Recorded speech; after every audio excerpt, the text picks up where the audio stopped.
Welcome to Remotely Interested, the podcast where we talk remote working, work life in general, and top tips to successfully work from anywhere. Today we'll hear from EVA MOREIRA, a freelance creative and founder of Ekta Studio. Eva's background is in graphic, product, UX UI, and motion design. With a master's in design for social impact from the Paris College of Art, Eva's work focuses on conscious and sustainable products. Her clients include award-winning companies in a variety of industries, including jewellery, fintech, crypto, and luxury real estate. Eva, welcome to the Remotely Interested podcast. Thank you. Nice to see you. Nice to see you too. Thank you very much for agreeing to appear on the podcast. So you are speaking to us today from Paris, is that right? I'm based in Lisbon now for the next few weeks. You're in Lisbon. See, this is the beauty of remote work. See, I don't even know where you are. Okay, so that's what we're going to begin with, Eva. Can you tell me a little bit about your work, your job, and the point that remote working became a feature in the way that you work? Yeah, so I do graphic design and I offer different kinds of services. So from branding to web design to the creation of different marketing support, like flyers, brochures, and presentations, pitch decks, etc. Yeah. And I started working as a freelance first a year before finishing my master's. Yeah, a year before. Okay, yeah. So it's been 2 years now. And actually it's funny because even my first job in itself, for working remotely, it was during my first internship in a design studio. Yeah. And it was already remote. So it's a bit funny how it all started. Amazing. Okay, that's great. So straight from education into a remote role. Yeah. Okay, excellent. So you are now of this generation then who doesn't know what it's like to be full-time in person in a working context. Yeah. Yeah, exactly. I've never done it actually. Okay. Good for you. Good for you. And so how often are you having to actually physically go and meet clients or engage with your colleagues? So it depends on the client and the project. So when I'm in Paris, for example, I have one client that I work with that I usually go to their office to meet up with the team. Yeah.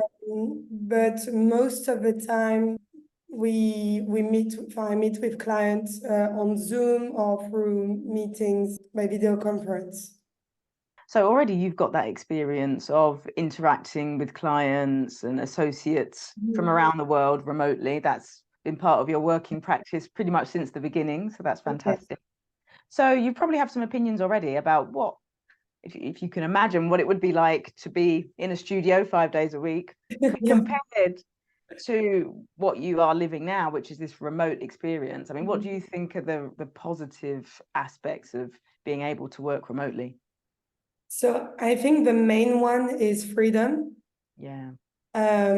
So working remotely doesn't necessarily mean you can do your own schedule, because you still have to adapt to clients, and depending on where you are, like you have to adapt to the time zones and different kinds of things, but it's definitely more flexible.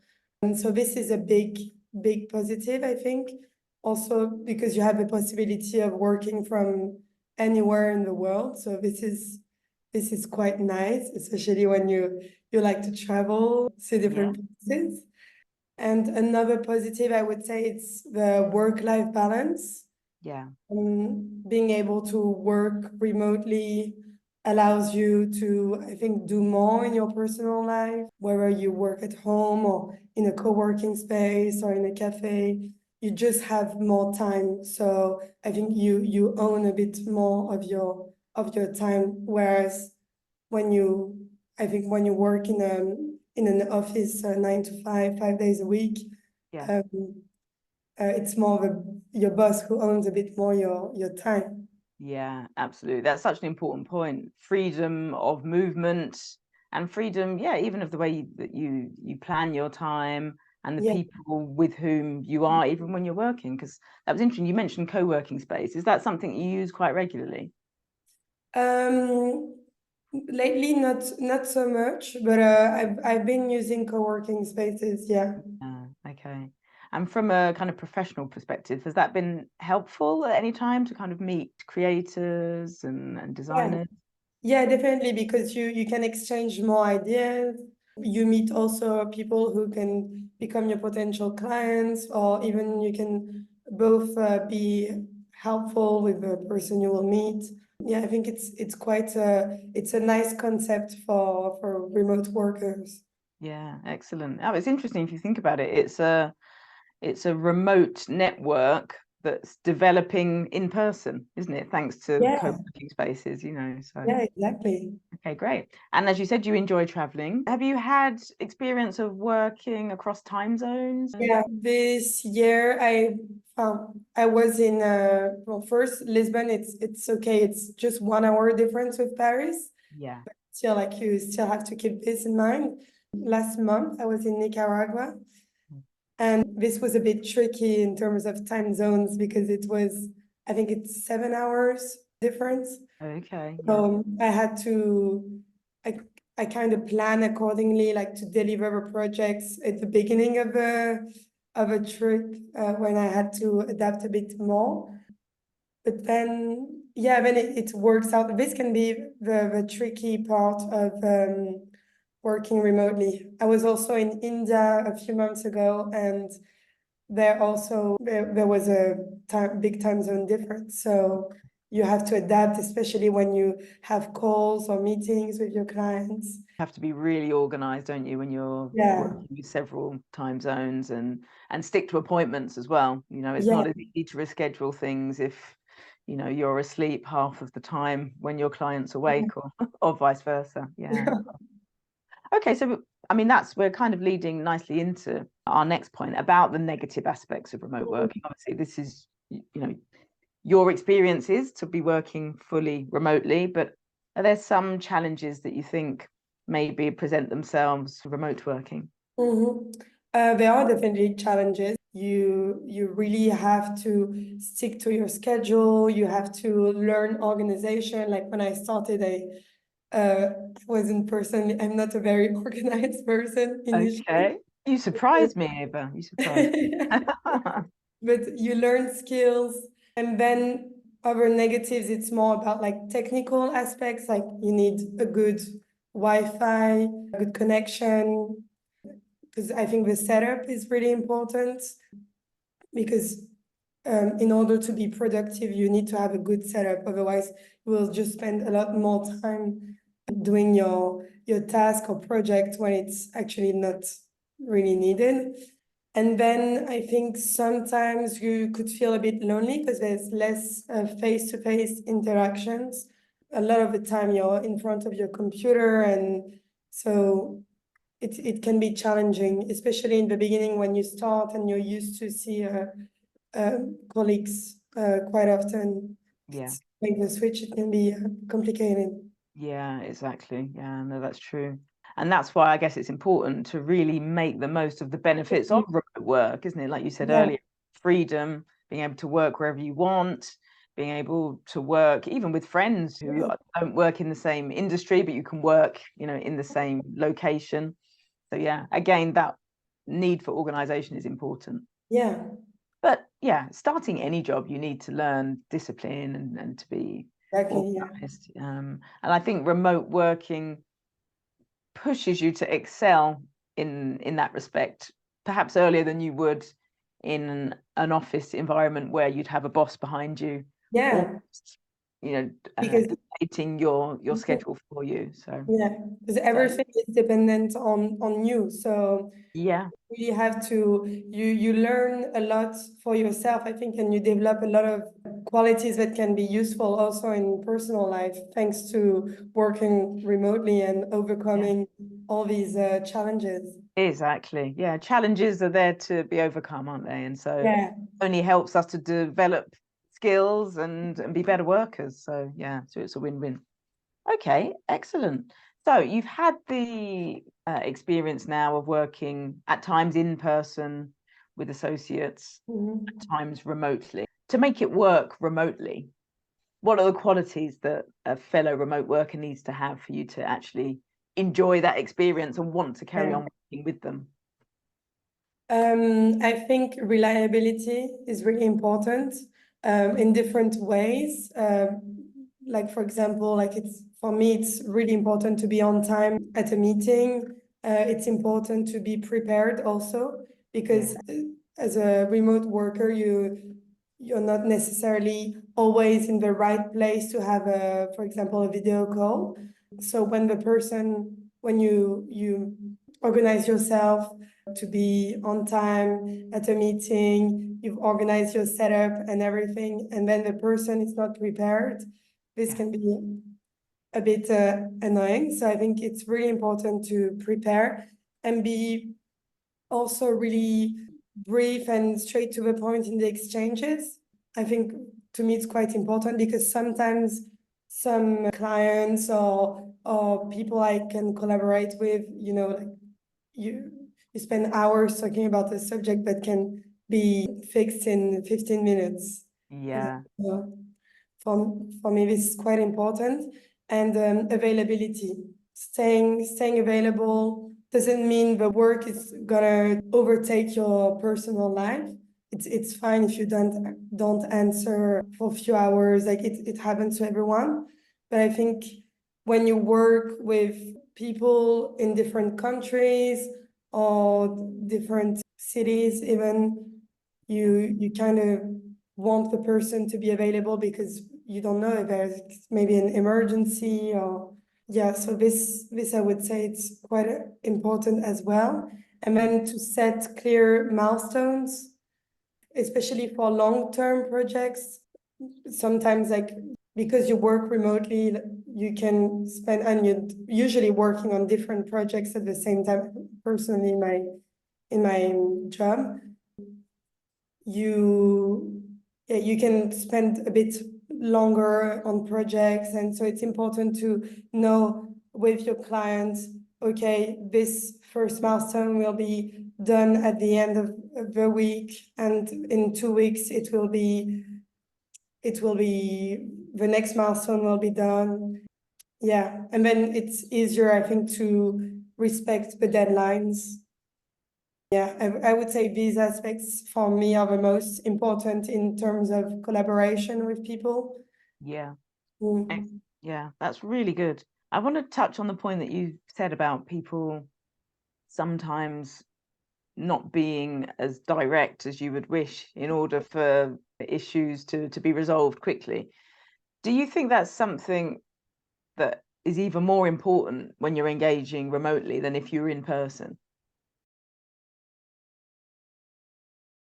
I think it's even more important because working remotely, people, especially clients, they need to know you're on top of the subject and that you're really serious about it. And so being direct at the office, you spend a lot more time. If you have a question, you can just go and ask.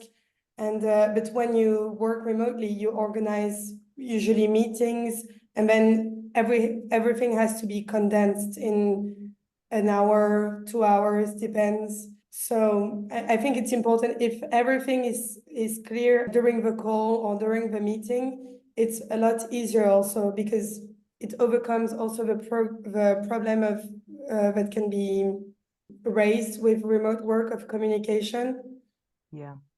So if you don't communicate properly, then you're just not going to understand necessarily the needs of your client, of your colleague.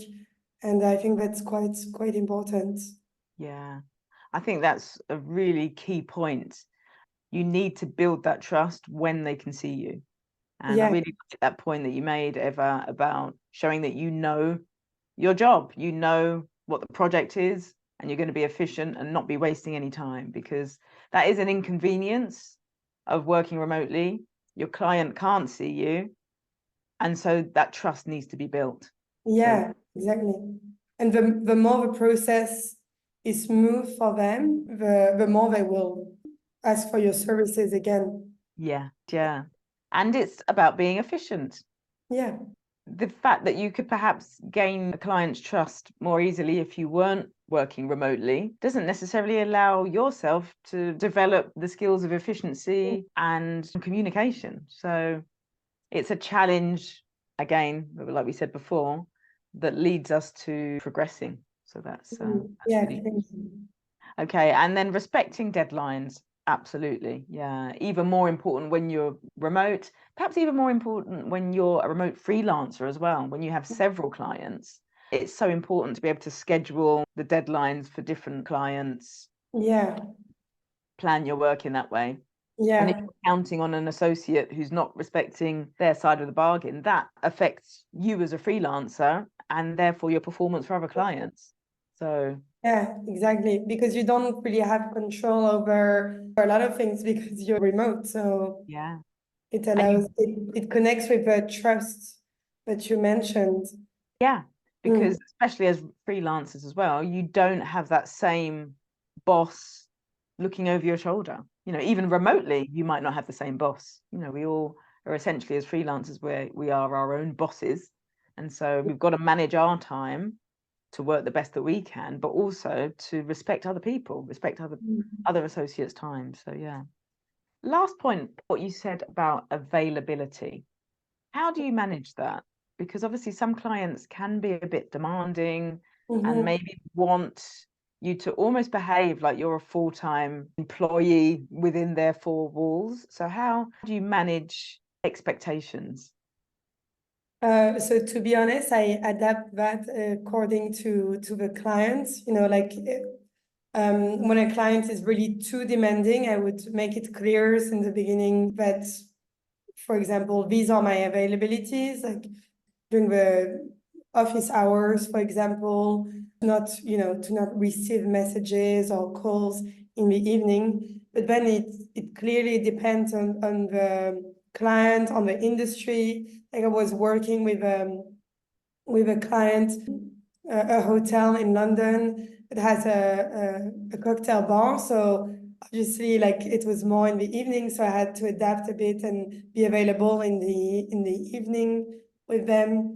So it clearly depends, but the more you set kind of the availability in the beginning, and also the more you give information about the project that is going on during the meetings, the less they will call you because they know you have a meeting in 2 days, so they know the answers to their questions or the ideas they got for the project will be discussed during the meeting.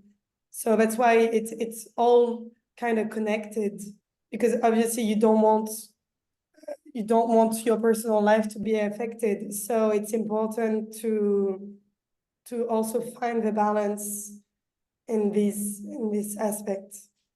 Absolutely. So we keep coming back to these kind of almost old-fashioned qualities, old-fashioned skills of preparing well, communicating what you intend to do, and being direct in that communication. And therefore, you gain the trust of your client. And like you say, yeah, they'll leave you alone. They won't be hassling you at times that you're not available because you've reassured them in advance of when you are available and that you are indeed being efficient in delivering the task. Yeah, cool.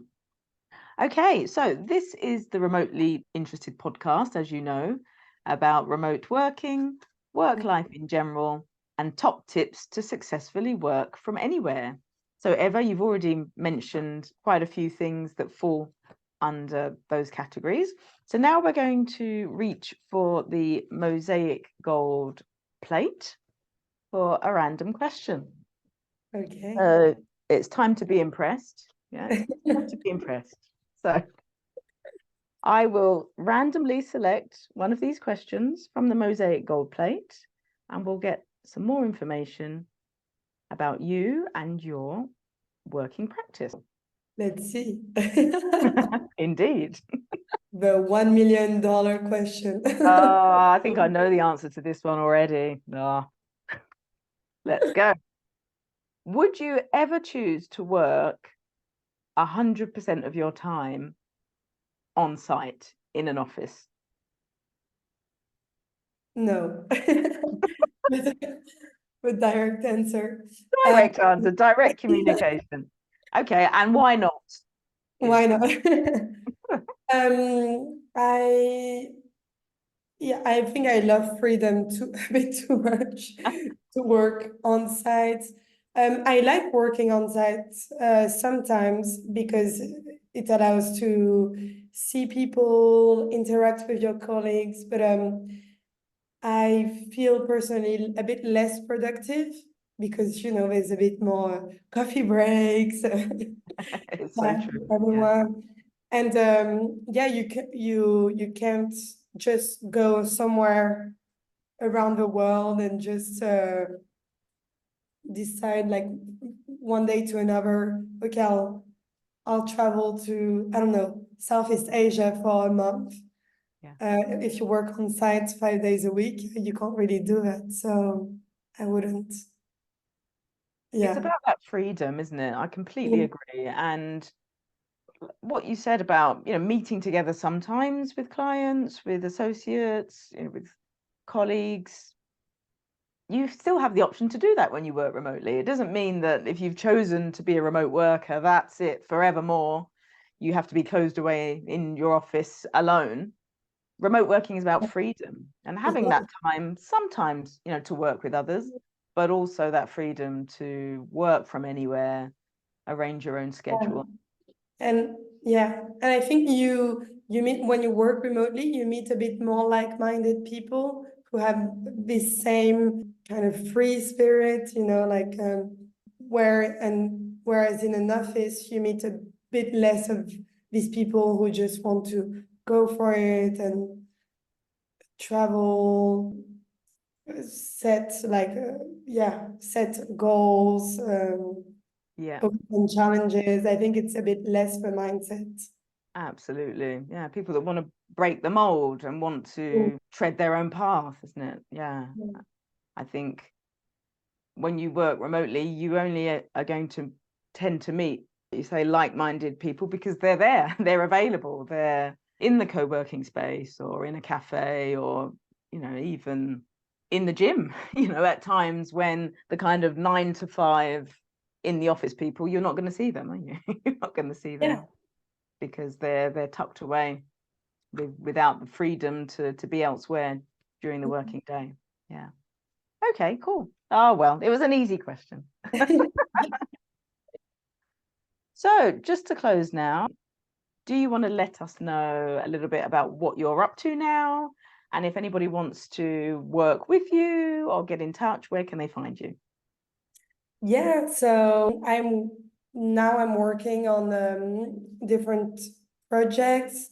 One is related to the communications of one of my clients. So I'm doing a lot of their marketing support, helping with the social medias, newsletters, and all these things. And I'm working also on a brochure. It links infographics and graphic design. Yeah, and if you want to work with me, you can reach out. I have a website. It's easy. It's evamoreira.com. And then on my Instagram, my professional Instagram is studio.ekta, EKTA. So you can also contact me on there. And yeah, I would love to collaborate. I'm always happy to be meeting different people, even just go for a coffee if you're one of the people listening to a podcast is in Lisbon. Why not? Lisbon and not Paris, folks, okay? Mary got it wrong. Lisbon. Or Well, Paris. Lisbon this week. Lisbon this week. Lisbon this week, and we'll see for next week. Yeah, absolutely. Okay. Thank you, Eva. This has been really great. And see you soon. Maybe for a coffee. Actually, we'll do lunch. Yeah. Okay, thank you. Bye. Bye. So Eva's experience can really be a source of inspiration for students nearing graduation, as we saw how she worked remotely straight after graduating and even slightly before as an intern. She is part of a generation of which perhaps the majority will never know what it is to work 100% on-site. We saw how a co-working space can be a really interesting location to network with fellow remote workers, and the importance of reliability, preparing well before meetings, and communicating effectively in order to build trust with your clients and manage expectations to enable you to continue to build a career as a remote freelancer and maintain the freedom and work-life balance that remote working offers. So, if you're even remotely interested in remote working, I'll see you next time.